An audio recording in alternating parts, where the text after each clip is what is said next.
today's show, we have Adam Schaeuble. He is an online business coach for podcasters. He teaches podcasters simple strategies to help them grow their audience and turn their content into new clients. He has been podcasting since 2015, and he's the host of the top 100 ranked entrepreneurship podcasts, Podcast Business School. He has recorded over 1,000 episodes with over 1 million total downloads in his podcasting career. Today, we are going to talk to Adam about how podcasts can help you grow your online business and attract new clients. Now, let's welcome Adam to the podcast. Hey, Adam, welcome to the podcast. Dr. Kayla, I'm excited to be here and I appreciate the invite, and I hope that I can add some serious value to your audience here today. I love it. I get so many questions about podcasting, and I thought you were the perfect person to talk to about this. I'm really pumped that you're here. Good. Well, I'm obsessed with it. It's had a major impact on my life, on my business, and I love to spread the word. Amazing. Well, let's just dive right in. Tell us your journey. How'd you get into this work? Yeah, so my first podcast was in the health space. I'm a recovering gym owner, as I like to put it. I owned a fitness facility for 15 years, and I launched my first podcast in 2015 with the hopes of building an online space, kind of like what I did with my homegrown brick and mortar studio. And I quickly realized there was a lot of opportunity, but I didn't really know how to access it. So I kind of struggled for the first 3 years. My story is like 2015, 2016, 2017, I earned a total of $37 from my podcasting efforts. I had some Four Sigmatic mushroom coffee, affiliate cash roll through there. And then I started figuring out how to, instead of chasing sponsors and chasing affiliates, I started converting listeners into clients. And that's when things really changed. So end of year 3, I made $37. By the end of year 5, I had replaced my income as a gym owner, sold my gym, went full time in 2019. Note, sold my gym at the end of 2019.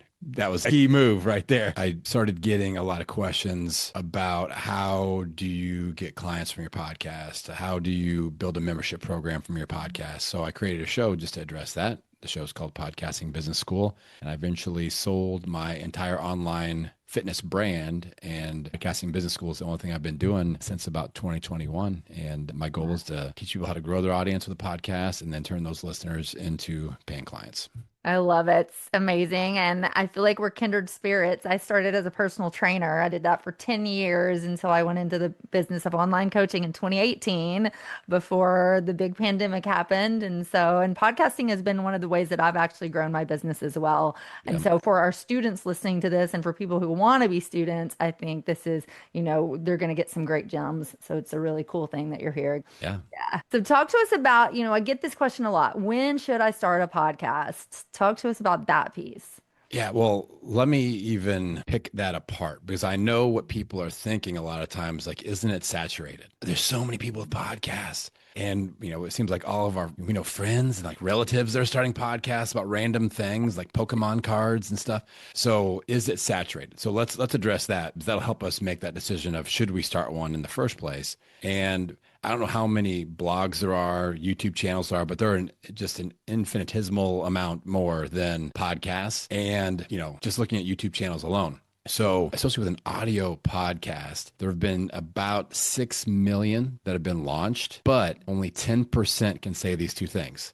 Only 10%, so only about 600,000 can say that they've released more than 10 episodes and have released any content in the last 90 days. Wow. So there are lots of podcasts, not a lot of people podcasting with the ing at the end. Okay. A lot of people launch. Only 5% of shows make it to episode 100. 5%. Wow. I was talking with Dr. Kayla. I'm at 1,400 episodes. She's over 500 episodes. So we are in like the 0.001% of podcasters doing this. So there's a huge opportunity to show up in people's earbuds, especially if you're looking for clients. So is podcasting saturated? Heck no. It's wide open and growing in popularity. And so when should you? I think, there's hobby podcasters and there's business-minded podcasters. My audience are the business people. I think it's fine to have a hobby, and I have hobbies like, I grow flowers and I exercise and things like that. But this can be a superpower for someone that's a coach that is trying to impact other people, because we can develop expert positioning and show up every single week as a voice of reason and knowledge and understanding in their earbuds. So if you fit that description, especially as an audio-only podcast, which I'm an audio-only podcaster with over 1 million downloads. Like, I don't do any video content. That's something very unique about me because I ain't got time. I'm a dad. I'm a husband. I got lots of stuff to do.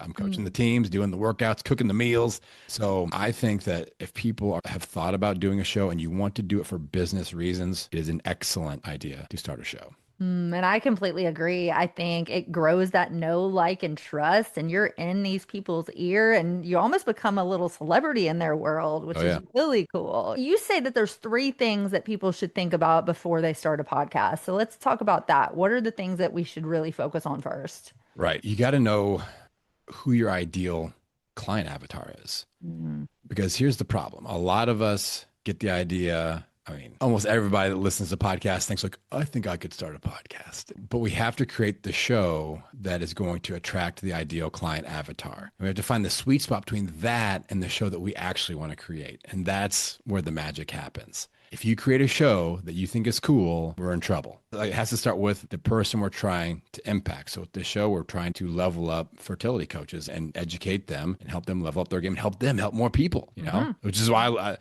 was the first reason I saw, I'm like, this is a great show. This is a definite yes for me, because you're helping people help people in these situations that are very difficult to deal with. So this is awesome. So who are we trying to impact? And then we have to think about how are we going to create episodes that actually add value to them? Because anytime you hit record and publish, you got to ask the question, am I adding value or am I just adding to the noise? Because there's a lot of noise out there. We all know this. A lot of marketing, a lot of ads, a lot of everything, and a lot of content and coming at us in all different directions. So are we adding value to where we can become the people's champion within that niche or that sub niche that we're kind of carving out for ourselves? And if we can do that, you're going to show up every day. And consistency is huge in podcasting. I've released an episode every single week for 11 years. I've never missed a week ever. wow. I've released a newsletter every single week since 2018. Never missed a week, like, because I love it. I can't see myself not doing it, and it fuels my business. So those are some things that we need to think about. Like, what's the show going to be about? What are we interested in? What does our audience actually need from us? And then what is the type of content that we can actually create on a weekly basis? We have to assess our situation. Do we have a team? Do we have a VA? Am I doing this solo? Do I have no idea what I'm doing? 2015, I started 000. 0 podcast listeners, 0 email list, 0 social media following. Wasn't even on Instagram. 000. If you've got 1,000 people following you on the gram, that's a huge advantage. If you've got a VA, huge advantage. If you've been on a bunch of podcasts before, you kind of know how it works, huge advantage. But a lot of us start 000, and we have to kind of understand what it's going to take to get, it's a heavier lift for that person. So those are some things we need to think about prior to our launch. Yeah, and all of that makes so much sense. And I think it's so important, like you said, really know what you're talking about. I think somebody that struggled with infertility and has walked through that journey, they're the perfect person to guide another person. And so really being clear in that niche and that vision for yourself. And I love that you say consistency too, because this is something I see a lot of coaches do where they'll get so excited, they'll start something and then they're not consistent because life gets in the way. Yeah. So talk to us about that. How have you been able to be so consistent over 11 years? I mean, that's amazing. So any strategy around that? Yeah. Like, how do you do that?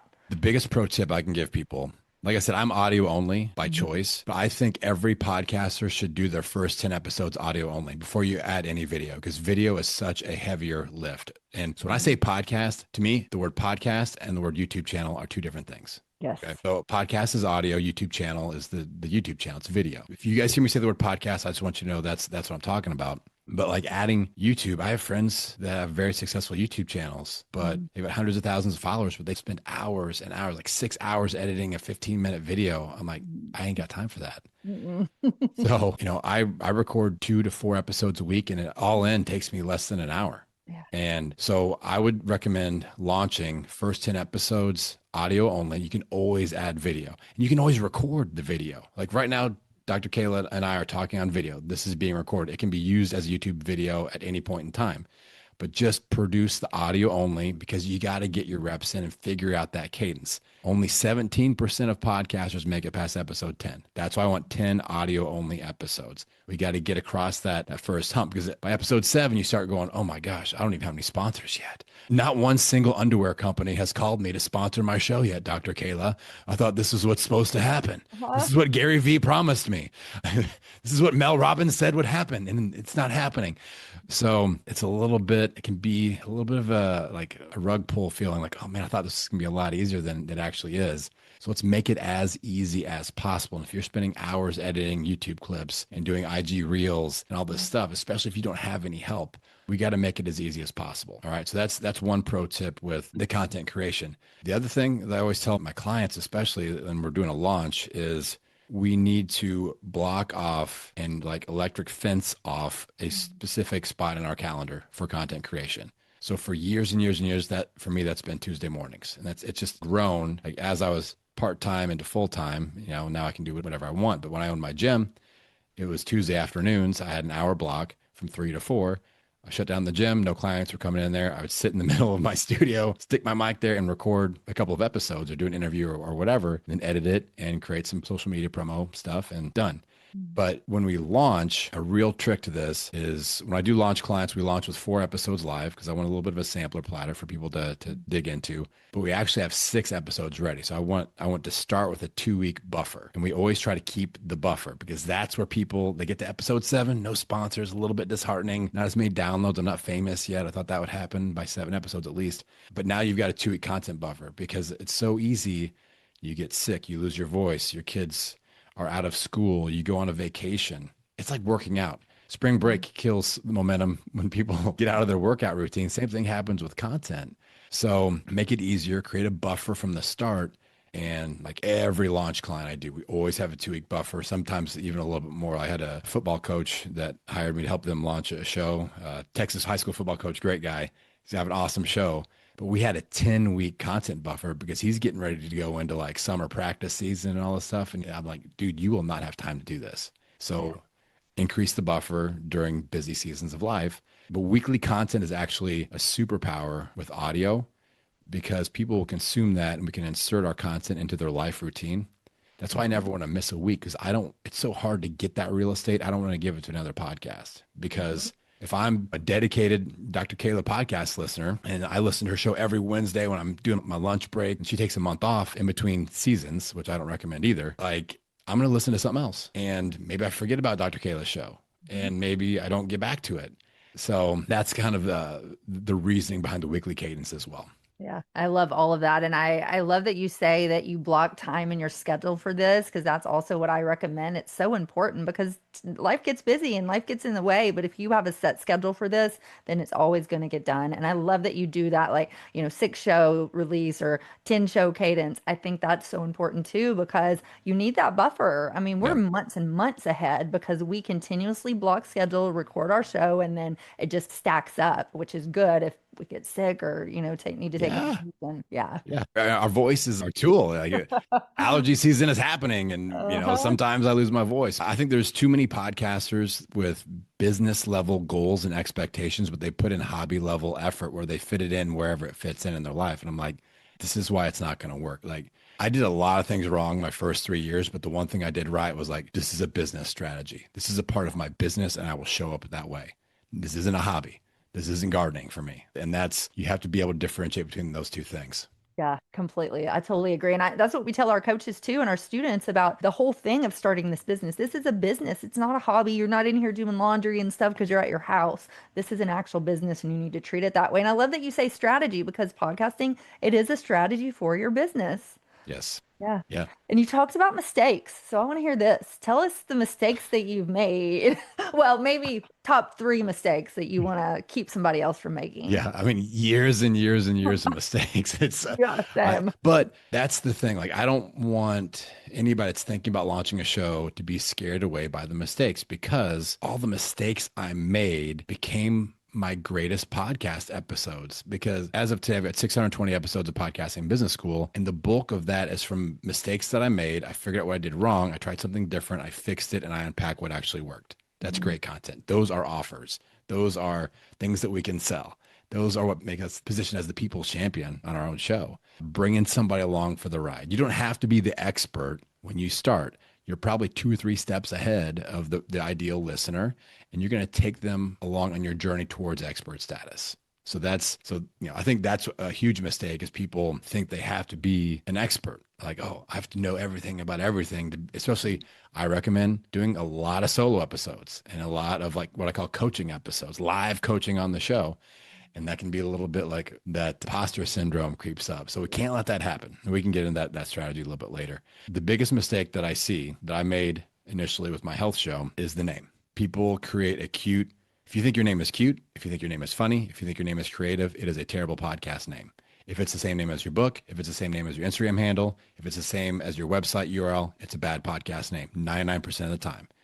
Because a lot of people make another mistake of thinking that a podcast is only for nurturing. 90+% of my clients find me, discover me because of my audio only podcast. They search podcasting tips on Apple or Spotify. My show pops up, 620 episodes full of expert positioning and direct calls to action. I have people buying my stuff. So the name of your show is really important. So I've got what I call my perfect podcast naming formula. If you guys don't pay attention to anything else that I say, pay attention to this because literally it will double your downloads within a month. Okay. And we're going to test something with Dr. Kayla's show here. So it's simple. It's simple. It's simple.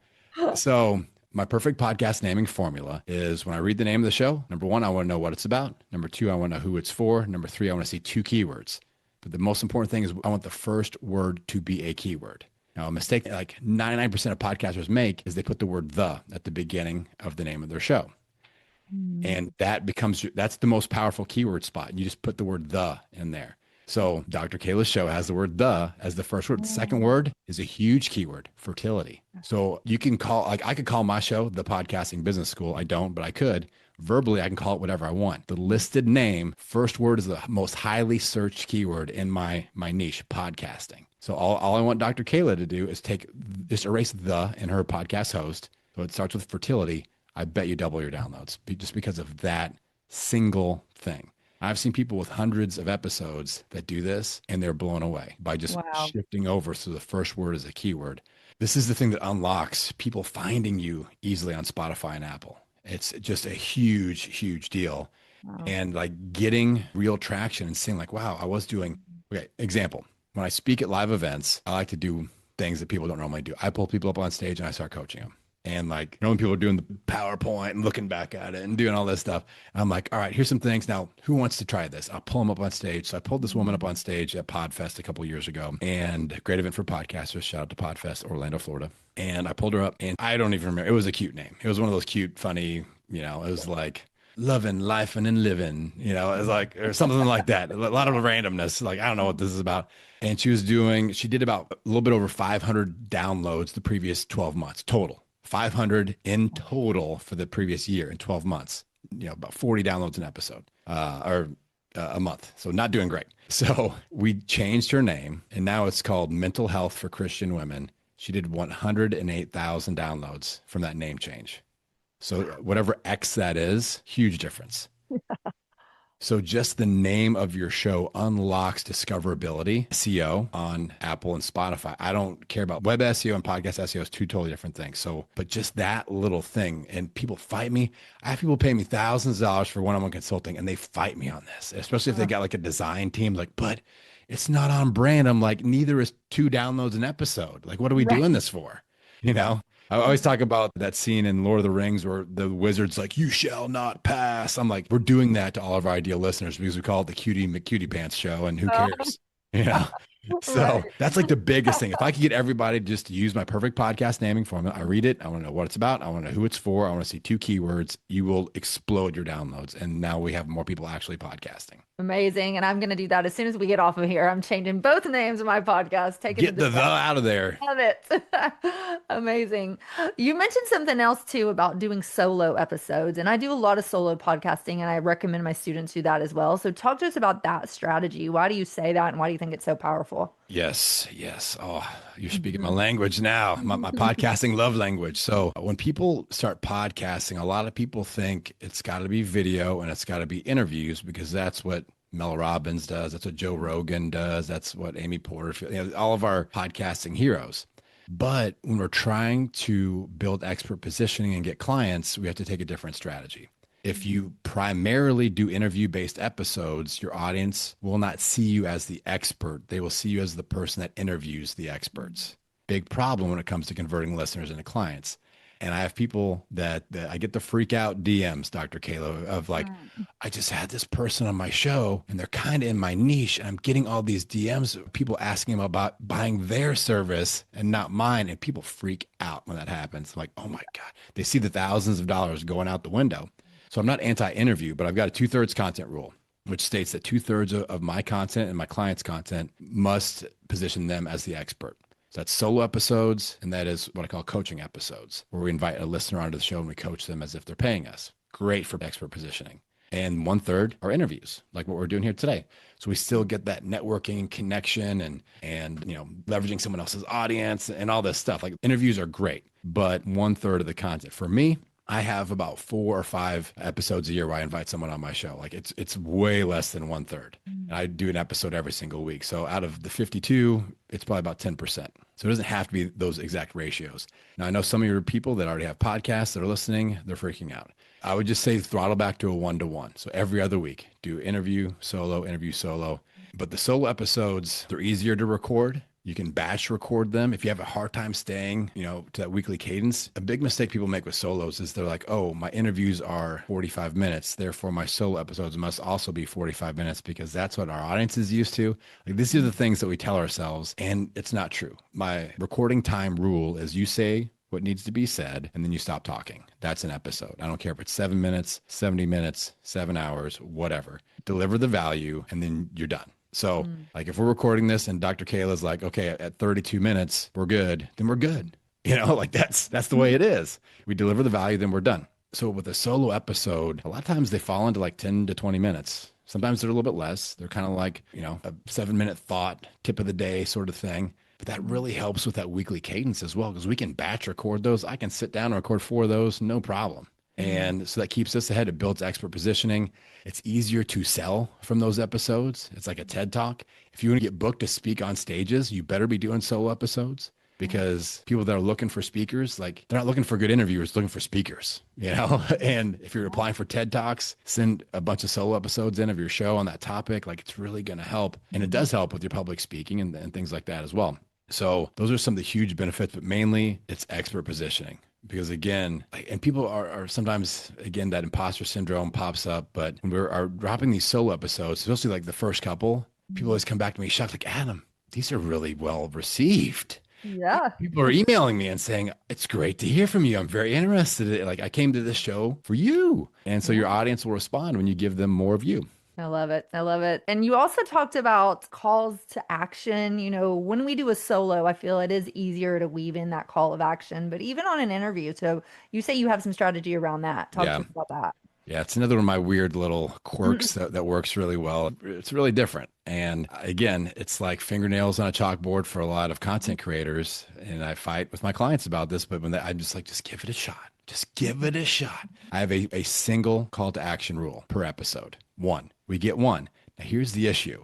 For those people that have that pre-recorded intro with the song and dance, da-da-da, here comes the Adam Cutie Pie Show. And then it's like, follow me on Instagram, follow me on Pinterest, write me a letter, send me your questions, 5-star rating and review, buy my thing, get the free stuff. I just threw 12 calls to action. Those are all calls to action. Even like email me with questions, call to action. So I do one. Like I'm a big fan of the book, The One Thing, Jay Papasan, Gary Keller. What's the one thing? If you got somebody from your audience today to do one thing, what would have the most impact for them and for you and your business? Like, what is that one thing? So for me, if I'm in an active campaign promoting an offer, that's the one thing. I don't want them to go on my newsletter. I don't want them to go to my social media. I want them to know, like, the cart is open. If you are struggling with X, Y, and Z, this offer is for you. Go to the show notes and get that thing. Let's get going. And I don't divert their attention anywhere else. I do that at the beginning. I'll mention it mid, and then I'll do that as they exit. Same exact thing. Simple, no matter what the episode is. Now, if I'm not actively selling something, there are 2 things that I promote: discovery call or my newsletter. I don't randomly talk. I don't ask people to follow me on a social media account. I don't have any lead magnets. My newsletter is my lead magnet. I know if somebody's wanting to do business with me, let's have a discovery call. Let's chat about it. I want to open that door as often as possible. And then my newsletter is my second highly valuable piece of content. And each week, my newsletter is different than my podcast. That's another mistake a lot of podcasters make. The newsletter is a promotion of the episode. I don't do that at all. It's another, like, if you only get 50% of my content if you only listen to the podcast. So you got to get on the newsletter. And what I found personally is that's a great call to action, because when people are listening to podcasts, audio podcasts, they're doing something else. They are running, they're eating lunch, they're doing the dishes, they're doing Romanian deadlifts at the gym, or whatever. It's leg day. So they hear calls to action. They're not going to stop and pull over the car and buy something, but they can remember, you got to get in my newsletter because of blah, blah, blah. And the next time they get a chance, it's a really easy, okay, here's my email. Now I'm going to get that. When someone is reading my newsletter, I've got a captive audience. They are not doing Romanian deadlifts at the gym when they're reading my newsletter. They're sitting down in front of a screen. We're used to buying things and clicking on things and signing up for things when we're sitting down and looking at a screen. So now for my newsletter, I'll say, hey, you need to buy this thing. I sell so much more effectively from that. So ideal for me, somebody finds me from Apple and Spotify. They start binging my episodes. They hear very simple, very specific, singular calls to action. Eventually they pop into my newsletter, and those newsletter subscribers become buyers. Wow. Yeah, that makes a lot of sense. I love that. Such a simple strategy, but so powerful. Yeah, Amazing. it works. Yeah. And then, so would you put, if you're actively promoting something and that's your call to action on the show, would you put the newsletter in your show notes? Like, to tell people, or you don't put anything other than that one piece of Great call to question. So the show notes, the episode notes for a podcast, I will put an additional, like I always have my newsletter and my discovery call link in there as well, because now they're looking at a screen. Yeah. Right. So, but audio, like they're driving along, I only give them one audio input. I only want them to hear one thing. Yeah. And they end up there and they'll say, oh, I always hear him talking about that newsletter. I'm going to sign up for that real quick too. So it's just, we flip from audio to now I'm looking at a screen and clicking on things. So it's just, it's almost the same, but that's a great question. So yeah, one audio cue, then I wouldn't put, like, my show notes are real thin. It's like 2 sentences of, here's what this episode is about. Here's who should be listening to it. And then my links. And because a lot of podcasters assume that there's SEO value in the show notes and there's zero. So you don't even have to get keywords in there. If you take that and turn it into a blog or something, then, or use it for YouTube, then you should have keywords in there. But yeah, I like to keep it super simple. And that way, if somebody is in their car in between sets at the gym, they can just scroll through it and click on a thing and off we go. Gotcha. And then do you never tell people to follow your show? Because that's kind of, if they're listening to your show and they like it, they're going to follow it anyways. You don't really need to say that. Correct. I feel like wasted calls to action are things like follow, because, okay, I use my parents as an example. My parents are darn near 80 years old. They know what a podcast is. I can just verbally tell them, hey, Dad, go find Dr. Kayla's podcast, and he can find it. Verbal cue to 80-year-old. He can find it. He can go, and I'm super proud of him. Oh. So they know how to hit the follow button. They know what that means. I feel like we're educated podcast consumers at this point. So we don't need to say that. Asking for ratings and reviews, that's a way down the tier as far as calls to action to me. When I'm launching a show, I've kind of like a little tiered strategy where when we initially launch, that is the time that we only ask people to follow the show. Like the first 4 to 6 episodes, I'm like, follow this show, make sure you don't miss an episode. But that's the only thing that we talk about. Like, let's just get them addicted to Dr. Kayla's new podcast. Yeah. Then we'll do a call to action for another 4 to 6 episodes of just get on the email list. So if you have a killer lead magnet, a newsletter, we focus on one thing and like just get them on our email list. Then we start folding in, here's an offer, here's a discovery call, and we start to kind of roll through that. But ratings and reviews, a lot of podcasters ask for that. A lot of people don't know how to do that. I think that's more of effective, like a social media strategy, where what I like to do with clients is go, okay, let's ramp up your ratings and reviews. Let's get them up to 50 to 100. You've got 2,000 people following you on Instagram. Let's put up a post or an Instagram story saying, hey, we're doing a challenge this week. Leave me a rating and review, screenshot it, and tag me in your stories, and you're entered to win something, an Amazon gift card or something related to your niche. And now we're collecting ratings and reviews via social media, and we can screenshot those. Those are great for social proof, website, Instagram Reels. Those can be used everywhere. So it's more of a back end strategy than me saying that on the podcast. Gotcha. That makes a lot of sense. You also mentioned sponsors. When should somebody think about sponsors? Yeah. Let me say this. I don't accept sponsors at all. Zero. I used to do it with my health podcast. I kind of learned what it was about. Just to tell people and just to set it straight, like if your show isn't doing about 5,000 or more downloads per episode or 20,000 a month, sponsors will not talk to you. So here's the deal. Only 20% of podcasters even do 1,000 downloads an episode. Only 20. So not very many people are getting there. And the sponsorship rate, it's called CPM, cost per mil. The going rate is they will pay you between $18 and $25, not hundreds of dollars, $18 to $25, singular dollars for every 1,000 downloads. So let's do the math. 80% of podcasters are not even doing 1,000 downloads, so they can't even earn $18 from a sponsorship slot. I'll take a $3,000 consulting client, please. Like, I'm from Indiana, but I can do that math. You know what I'm saying? Yeah. Like, I've done the math, and it's like, okay, $18 for this, or affiliate income is even worse. Yeah, that's how I made $37 the first 3 years. No thanks. So to me, I don't want my singular call to action to be about athletic greens and get $18. I want to get clients, and recurring revenue. That's a lot better. So I'm not going to divert my audience's attention just to look cool as a podcaster and say, I've got sponsors. I'm a monetized show. Who cares? We got to throw that ego junk out the window. Like, let's get clients. Let's help people. Let's help our people help people via client acquisition, memberships, masterminds, workshops, courses. Like, there's so much we can do. So to me, sponsorship is a no-go. Now, if you have a hobby show, that's where the hobby podcasters are it's a tougher road, because now they're like, okay, I'm talking about 1990s movie nostalgia or something like that, or like some cartoon I liked when I was 5 years old. I've got to grow this huge audience and then hopefully get sponsors to come in. Now, there are some unique situations. I had a client that had a very, very niche podcast that was about moms of triplets. Okay. And she got sponsored by Pampers, because even if you have 100 listeners, that's 300 baby butts that need Pampers, so they're all moms. So there's some unique situations like that. But overall, I mean, the brand deals, they're hard. They're hard, Dr. Kayla. I mean, they're difficult to manage. And then how many of us have, just look at the news every day and some company's doing something dumb. And now we've been talking about them on our podcast, and now we're affiliated with them. We got to figure out what to do about that. So to me, it's just completely not worth it to even go down that road. So that's personal thoughts about sponsorships. Yeah, and I completely agree. We tried doing sponsorships on my shows, and I always came back to, I want them to learn about my products and services, not my sponsorship. I love that you say that, and I completely agree. Oh, that makes me feel better. Yeah. You're sitting here saying all that. I'm like, oh, we're fully sponsored. What do you mean? But I love sponsors, Adam. Right. Oh my goodness. Well, I could just talk to you all day, Adam. We do have to take a short break, and so we're going to do that now. But before we do, I always like to leave this first half of the show with a message of hope. Somebody's listening, they're thinking about starting a podcast, or overwhelmed, they don't really know for sure. What would you say to that person? Well, I'll tell you straight up, getting my show to over 1 million downloads was the hardest thing I've ever done in my business, but it unlocked a life cheat code. I have a 3-day work week. I am involved in my children's life at an annoying, their words, level. Like, I am always around. I coach all the teams. I do all the meals. Like, it's just, I will totally do it all over again if I had to.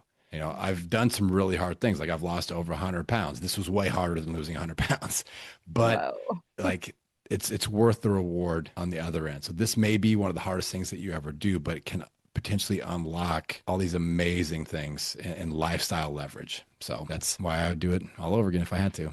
Amazing. I love it. So we are going to take a short break. And the second half of the show is always practical tips. You've given us so much. So the person listening, stay tuned for the second half. We're going to give you some real meaty stuff that you can go and do right now. So we'll be right back. Before we continue, I want to share a resource with you. If you're a beginner or somebody already working in the wellness space and you feel called to support fertility, but you're not quite sure how to turn that into a coaching offer or start a business, I have something that will help you. It's called my Fertility Coaching Roadmap. And in this guide, I teach you step by step how to take your journey with infertility and turn it into a purposeful business, how to integrate fertility coaching into your already established wellness practice, how to go virtual or start an online business, and how to attract aligned clients that get results.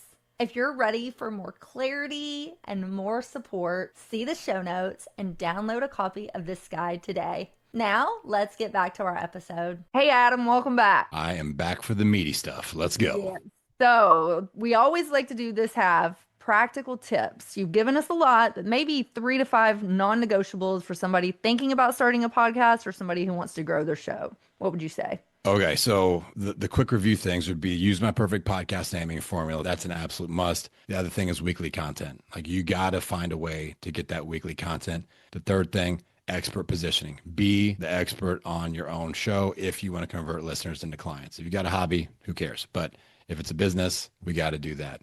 I think the other non-negotiable would be find opportunities to make your audience a part of your show. Very few podcasters do this. I do it in a lot of ways. So let me give you some practical tips on this, because this is how we become the people's champion. Like we can't gauge our podcast strategy off somebody that's famous. Like if you listen to a group of famous comedians doing a show, you can't be like, that podcast strategy, step one is become a famous comedian. So good luck.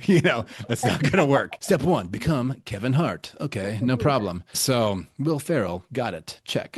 So we have to take a different strategy. And for me, it's always been make my audience a part of the show. Different ways that I do that. When you listen to every episode of Podcasting Business School, the very first noise, the very first sound you hear is a glowing client testimonial. I do not have an intro to my show. I let my clients intro my show by giving me a testimonial. Expert positioning creates offer awareness. Hey, I used Adam's podcast launch blueprint to get my show and blah, blah, blah. And they get to shout out their show on my show. So that's a little bonus, little give for them, little ad for their show. So they love doing it. So testimonials, audio testimonial clips. Dr. Kayla helped me to do this with my business, and it's been so helpful. I did her blah, blah, blah program. And just a quick testimonial collection pro tips. Give them a very loose script and give them a time limit. I say 60 seconds. I use an app called SpeakPipe, P-I-P-E, speakpipe.com. It just records to the cloud. They can re-record it. I go, hey, you got 60 seconds. Say, hi, my name is XYZ from the XYZ podcast. I chose to use Adam's blah, blah, blah program because I needed help with XYZ. The best part is XYZ. 60 seconds, it goes on my show.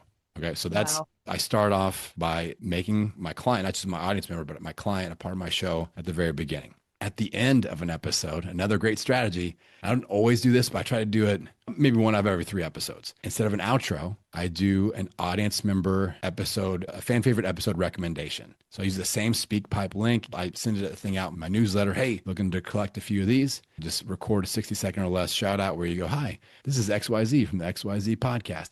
My favorite episode of Podcasting Business School is episode number whatever, because whatever. And what you'll notice as an outro, mentally, somebody just completed listening to an episode. Oh, I like that episode. Oh, here's this other person that's not the host recommending an episode. Guess what episode I'm going to listen to next? That one. Yep. You'll see a direct correlation. And now we've got a binger, which we want to create some podcast binge action going. So that's super effective. Now, to make this work, you must number your episodes in the title or it won't work. So a lot of podcasters are not doing that. They just have the text title alone. I always start with a 3-digit episode number. So the one that went out this week was 620 : name of episode. So that makes it really easy because you can't search and go, I want the one about, turning podcast listeners into clients. Well, good luck. 620, you're going to spend your thumb's going to cramp up from scrolling on that one. So now we've got our intro and outro, making our audience a part of our show. Then there are other ways to make the meat of the content. One is coaching episodes. This is 1 out of every 3 episodes that I do as a coaching episode. I invite a listener onto the show. I coach them as if they were paying me, but it is 100% free for 30 minutes. So quick requirements on this, pro tips, less than 30 minutes, because over 30 minutes, people should be paying you. Okay. And that keeps us going deep instead of wide. And my coaching episode, here's exactly how I do it. First question, if we're sitting down 6 months from today, everything has gone really great. What would that look like for you? And they kind of paint the picture of what they want to achieve over the next 6 months. Next question. Okay, that sounds great. What's holding you back from getting there right now? They identify a pain point. Okay, let's spend the next 30 minutes solving that pain point. That's the episode. Done. I love it. Great content. 80% of those people that come on my show hire me, which is great. And then everybody listening in gets to hear me coach. They're a fly on the wall. They're like, oh, this is what it's like. So I tell them, I'm like, I don't hold anything back. I pretend they're paying me thousands of dollars for consulting and they get it all. I don't hold anything back for these people. So it's very effective with that expert positioning as well. Other ways you can make the episode client-centric. I do these things called Pod Pal Zoom parties, invite 20 of my listeners on the show, do a panel discussion. I teach a little bit and then we have a discussion about it. Client or listener audio clip, a Q&A. I'm getting ready to cook one of these up where people send in questions. audio clip again. Hey, this is so-and-so from the blah, blah, blah podcast. Here's my question for Adam. And just Yeah. having that audio is nice because it's not like, I mean, people can fake it if they're like, oh, on LinkedIn, Jane says that I'm extra handsome today. And here's my question. Yeah, it's Right. like, what are you doing? So, but having that audio, even though people can fake with AI, whatever, but that's nice. And when people hear their voice on your show, when they hear other listeners' voices on your show, it creates a sense of community. This creates an Mm. opportunity for us to be a people's champion within our niche and really create an actual community where, yesterday I had about 40 podcasters in a Zoom room. We didn't even record it for content and we just did networking. People were booking each other on each other's podcasts as guests and just making introductions and just adding value. And then all these people started sharing it on social media. And I got a ton of followers because people were like, I got to get an invite. I'm like, well, if you want an invite, you got to be on my newsletter list and you might as well subscribe to my podcast too. Uh-huh. So Love it. that's how we create this energy within our community. So I think that is the definite tactical strategy that we haven't really touched on in the first half of this episode, but making your audience members and infusing them into your show is so powerful. I love that. Amazing. And what would you say to somebody who's brand new and maybe they don't have a big audience or really any audience? You said you started 000. So what about the person listening that's there? What would you say? Anything different they need to be thinking about? Yeah, I mean, definitely lean heavy into the solo episodes and, Yeah. and doing all that with expert positioning. But eventually you'll get somebody that DMs you a question or somebody Yeah. comments on your post with a question and answer, add value, build a relationship. And then there'll be an opportunity where you go, hey, would you mind if I read this question online? Like start simple. Like, hey, can I read your question and kind of shout your Instagram handle out or something like that? Or, hey, would you ever consider recording this question for me so I could air it on the show and make an episode out of it? Or next level, would you ever consider coming on my show? I'm going to start doing these coaching episodes.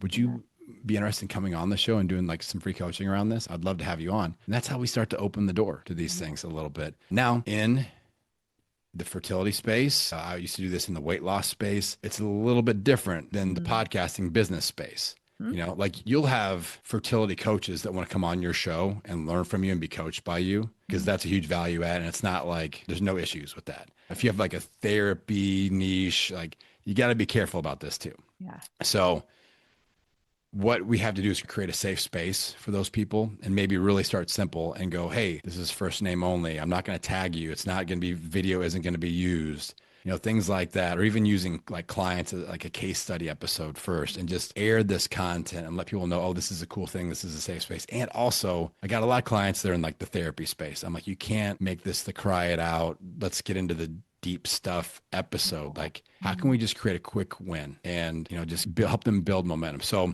and a lot of people in the health space, like, oh, my weight loss clients won't do this because they're embarrassed about whatever or how they let themselves go or, anything like that. There's a lot of mental stuff with that.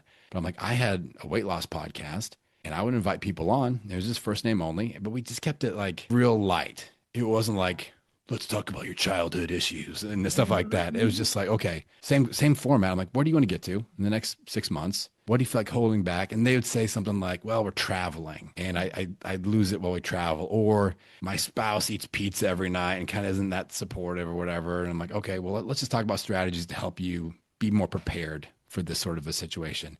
In your niche, just thinking like in the fertility space, I think just like helping them analyze a lab or something like that, or just understanding what's one dial that you could turn that helps us achieve our goal from a physical standpoint. Not focusing on things that have gone wrong or things that are wrong with our body and all that. It's just like, well, if you took this marker and got it to here, and here's the one thing that I think could do that, this is a simple solution. That's a 15-minute episode, and you add huge value to that person, and you unlock that expert positioning on your audience, and like, oh wow, Yeah. I could do that too, and apply that too. I wonder what else she could do for me. So I think, but it's a slow build, especially with the 000 audience. But just having your radar open for those opportunities of like, ooh, could I have a conversation there? I mean, what's the harm in inviting somebody on and they say no or whatever? No big deal. Like, hey, and I would make it a low pressure thing. Like, hey, no big deal if you say no, but I'm wanting to start doing these episodes and just introduce the idea. Yeah, I love that. I love that. And yeah, I completely agree. We've done something similar where we do stories of hope and definitely not digging into the personal pieces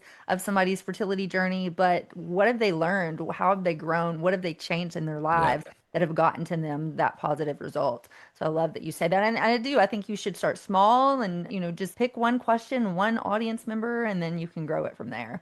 So I love that you say that. And I could just keep going all day, but we do have to start to wrap up. So I know I asked you mistakes that you made in your business in the first half, but anything that you feel like, other than obviously starting your whole business around podcasting business school, anything that you're like, I nailed that. I'm so glad I made that decision. What would that one thing be? There's a lot of things that have been the crash and burn. I think just seeing other people that weren't that different from me and just going and just constantly telling myself, like, if that person can figure this out, I could figure this out too. Like just have it. I had that mantra in my head. Like that was always something like this person is selling things on their podcast. And honestly, I was like, I think my content's a little bit better than theirs, to be honest. And if they can do it, I can do it. So it's just like getting reps in and just figuring it out, Like if I don't quit, this is figure outable. So I think that was something that has always served me extremely well. And I hope that your audience, if they're thinking about doing this, that I could be an example. Like I'm a very normal human being.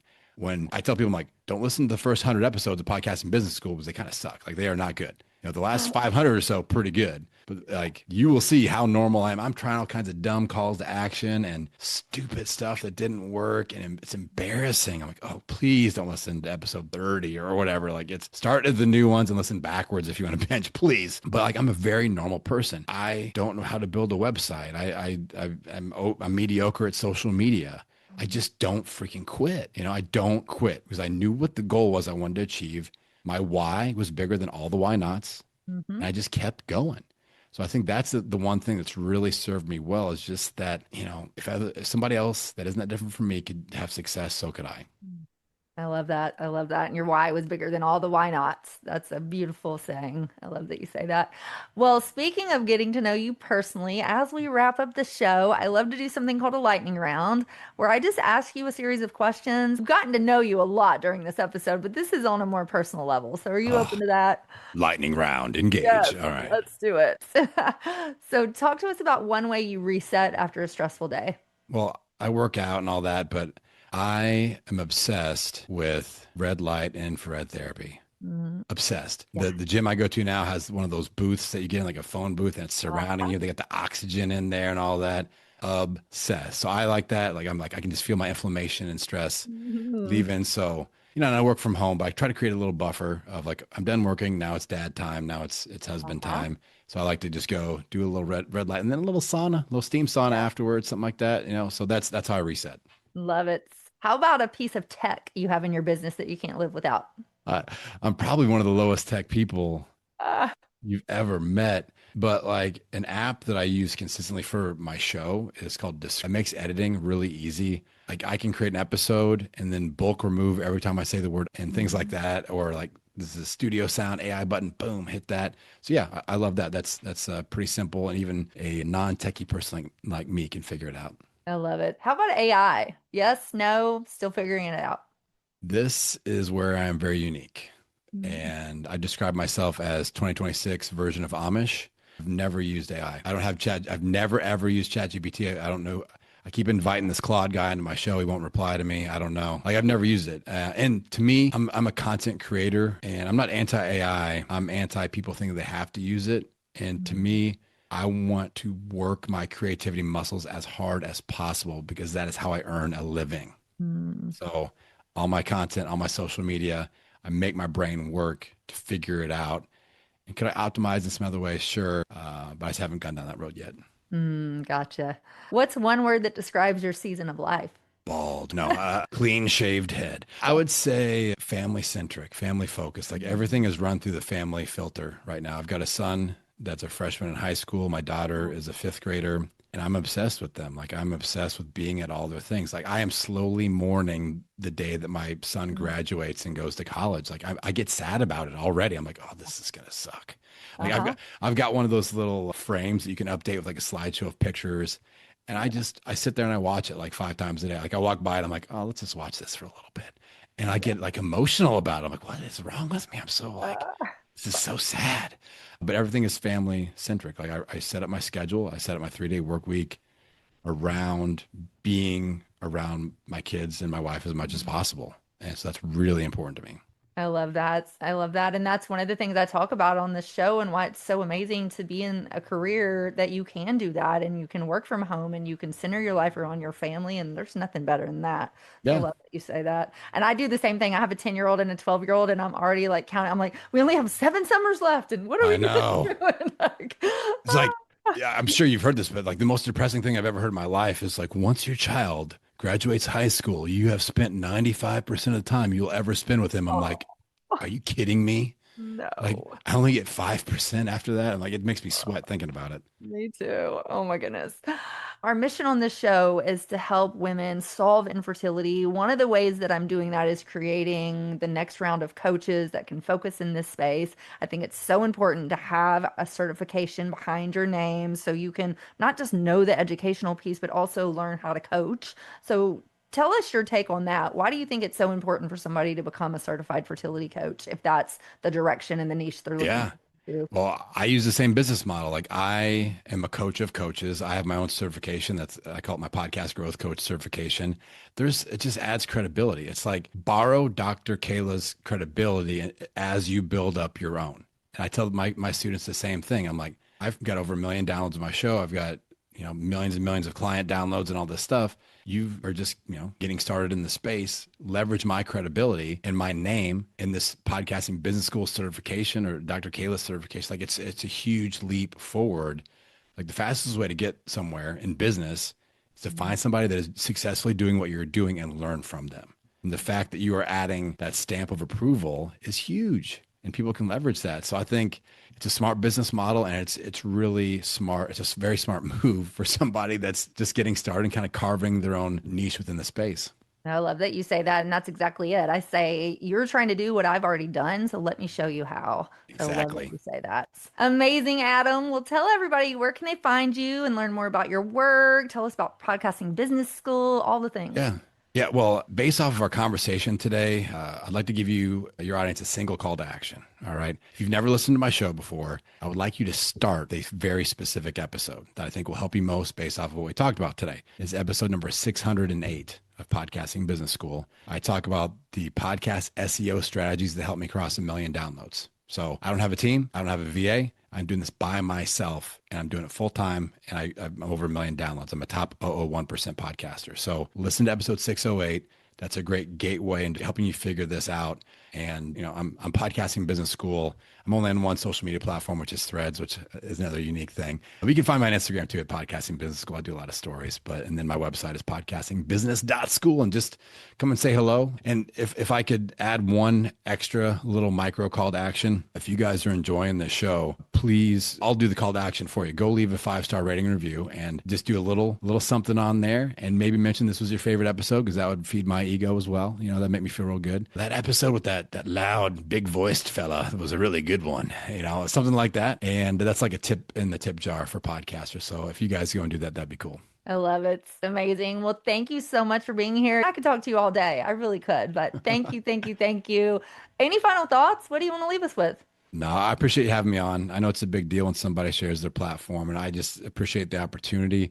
And like I said, your audience has me motivated a little extra. I brought a little extra energy today because I know that they are helping people through a very difficult time. We all know people that have struggled with fertility issues, and it's a tough battle, and you're helping make that a little bit easier for people, and you're helping inform the people that are going to guide them through that. So I think it's extra special. So I just appreciate the invite. Hopefully we've got people that are done podcastinating, they're ready to launch that show, and they help more people. I love it. It's amazing. Well, thank you again. Thanks, Dr. Kayla. And thank you to everybody who's listening today. We appreciate you, and we'll see you in the next episodes. Bye for now.